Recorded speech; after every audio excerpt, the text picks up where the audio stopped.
Музей халықтың қазынасы, өлкенің тарихымен танысып, өткенді түгендеуге музей түні мүмкіндік берді. Батыс Қазақстан облыстық тарихи өлкетану музейі қала тұрғындары мен қонақтарына арнап көне дүние күмбір атты шара ұйымдастырды. Акция аясында алдымен ұлттық қолөнер дәріптелді. Музей алдында тігілген киіз үйде өңірдің қыз-келіншектері киіз басып, аталмыш кәсіптің қыр-сыры туралы айтып берді. Сонымен қатар музей ста 2019 жобасы аясында Жаһанша Досмұхамбетов атындағы педагогикалық колледждің көрмесі ашылды. Көрмеде оқу орнының тарихынан сыр шертетін жәдігерлер қойылған. 2019 жылы жастар жылы болып жарияланғандықтан Батыс Қазақстан облыстық тарихи өлкетану музейі жоғарғы және орта арнаулы білім беру ордаларымен музейстар жобасын жүзеге асыруда. Жалпы осыған дейін жоғары оқу орындарының көрмесі өткен болатын.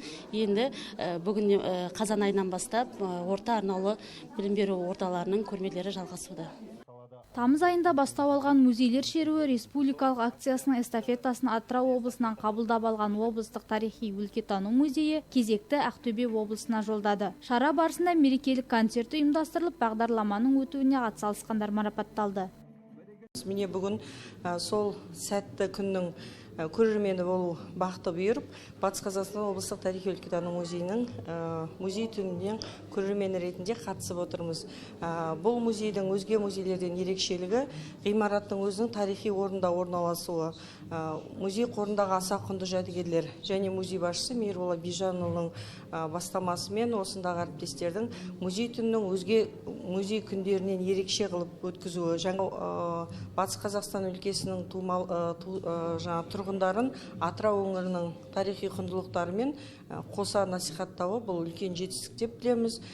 Бұл түні қала қонақтары мен тұрғындарына қызыққа толы бағдарламалар мен түрлі қойылымдар ұсынылды. Музейге келушілерге түрлі ғасырларды қамтыған көрме мен экспонаттар таныстырылды. Әсіресе Жәңгір спектаклінен қойылған үзінді көрерменге ерекше әсер қалдырды. Жәңгірхан мен Фатима қойылымындағы ақсүйектердің жаңағы бал кешінде сол балдың ішінде өзіміз болғандай болды. Яғни аристократтардың керемет биі және олардың киім үлгісі өте ерекше әсер қалдырды. Бұл шараның ерекшелігі орта ғасырлық жалпақтал қалашығының көрмесі болды. Көрмеде бұрын-соңды көпшілік назарына ұсынылмаған экспонаттар қойылды.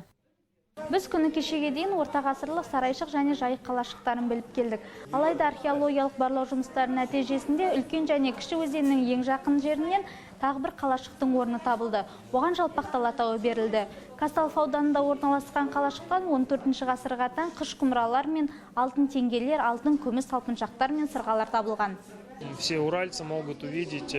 Бүгінгі шарада оралдықтардың жалпақтал қалашығының бір бөлігімен таныса алатынына қуаныштымын. Бұл жайық қалашығынан кейін Батыс Қазақстаннан табылған екінші қалашық. Оның ерекшелігі орта ғасырға жататын мешіттің табылуы. Мешіт Алтын Орда дәуіріне жатады. Жалпақтал қалашығынан көп қабатты құрылыс орындары табылды. Сонымен қатар Алтын Ордалық қоршаулар мен жерасты мекендер де табылды.